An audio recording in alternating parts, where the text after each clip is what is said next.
Scuderia Ferrari did not disappear from the final free practice session for the Singapore Grand Prix. The adjustments made to the F1 car resulted in a super-balanced chassis.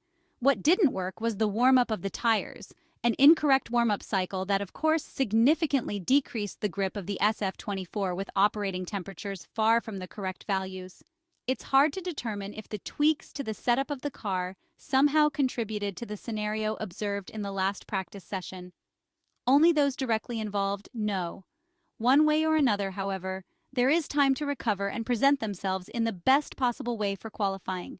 This is not the first time that the prancing horse has suffered from such problems. Everyone will surely remember the weekend in Canada. Or, without going too far back, let's think of the Belgian Grand Prix where, until Q2, car number 16 struggled to make the cut. Then, in the final part of the session, Charles Leclerc nailed the warm-up and, like magic, the performance increased enough to even secure pole position. It remains to be seen how this situation will be managed by the Italian team. It's certainly not a simple context, but it doesn't automatically condemn the Maranello team.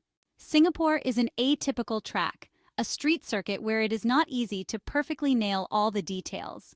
Moreover, the importance of the starting grid is crucial, as those who start at the front have excellent chances of winning considering the difficulty of overtaking. Ferrari knows this, and for this reason, they must do everything to compete on equal terms with McLaren.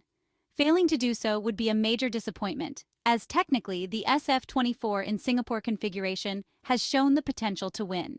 All that's left is to wait for events and see what happens.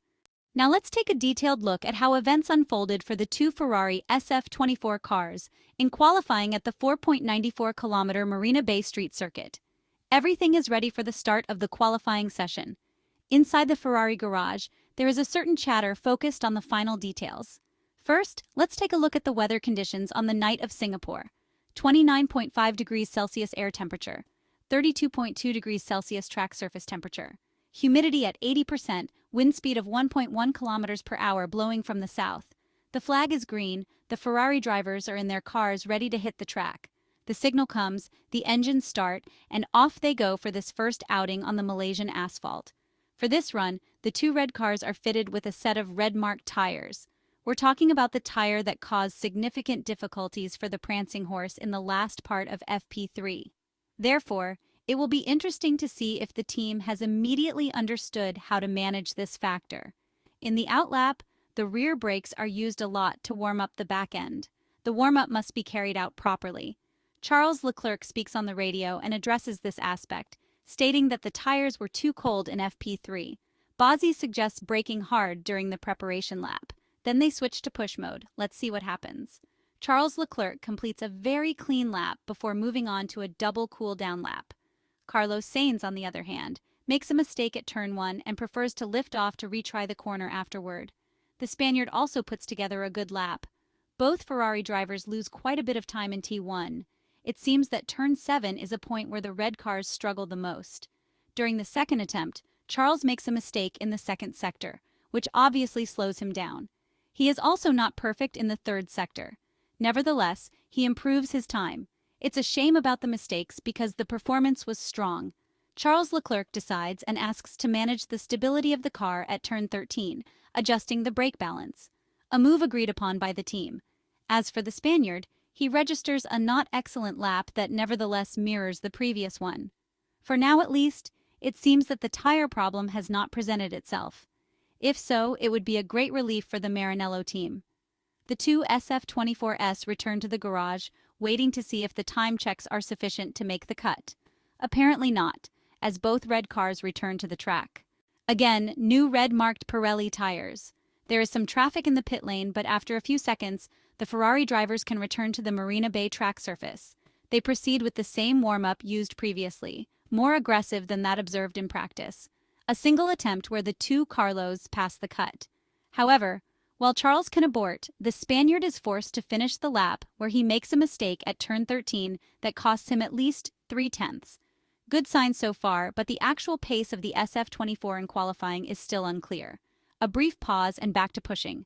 Apparently, with the current track conditions, overheating seems to be under control. To do this, they must manage a certain oversteering tendency that the red car has shown so far in qualifying. Q2 will undoubtedly provide more concrete feedback in this regard. During the outlap, they proceed more slowly than before. It seems that the higher asphalt temperature may help to hit the correct tire usage window. Push mode in the last corner and off for the first attempt. For this first run, the team chose to mount used soft compound tires on both cars. Charles Leclerc, with the scrub tires, managed to place himself between the two McLarens. A really good pace for the Monegasque who, despite making a few mistakes, still managed to extract good performance from the SF24. The Madrilenian struggled more, showing less confidence with his car compared to his teammate. They returned to the garage where an adjustment was made to the front wing of car number 55. Point 1 up. No changes were made for Charles. Inside the garage, the Ferrari team carefully studied the telemetry, a very useful move to understand the points on the track where they could increase performance for the next run. The mechanics fitted a new set of red-marked Pirelli tires on both cars, which left the pit lane a few minutes later. The usual routine for warming up the tires didn't seem to cause too many problems for the historic Italian team at this stage of qualifying. Carlos Sainz needed to improve because it was noted that he hadn't been able to fully exploit the potential of his car so far. Both drivers started their laps after engaging push mode, in a performance scenario that shouldn't face particular obstacles from traffic. Charles put together a very good lap with just one mistake in T3, losing a tenth in that instance. He placed himself behind Verstappen, taking third position just a tenth behind leader Norris. Sainz fared worse, losing almost half a second. It seems that qualifying will be very tight until the end, with several teams fighting for the top spots until the last moment. The time to get serious has arrived. It remains to be seen who still has something in reserve, ready to unleash maximum performance.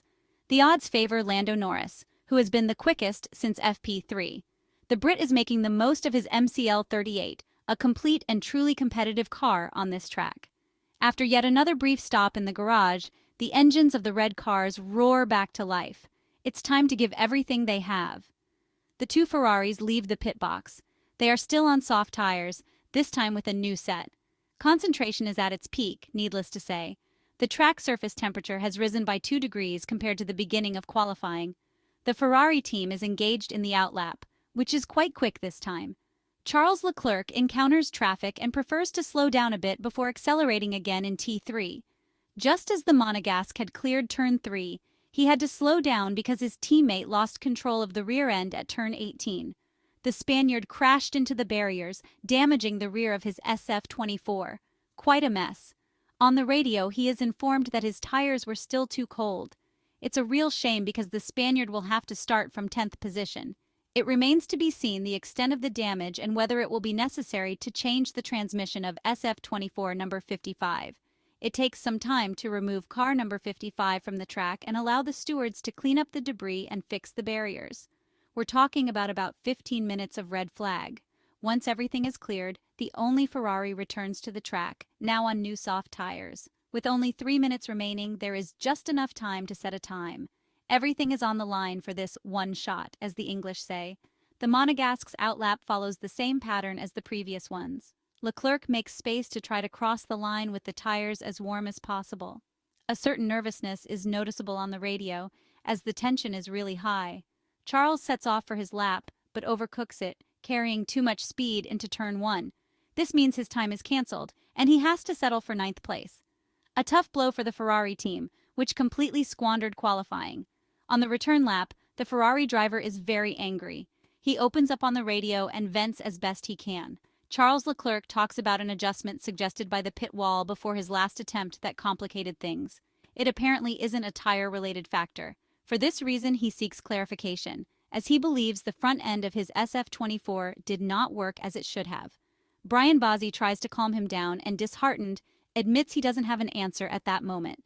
This is the account of a session that clearly couldn't have gone worse.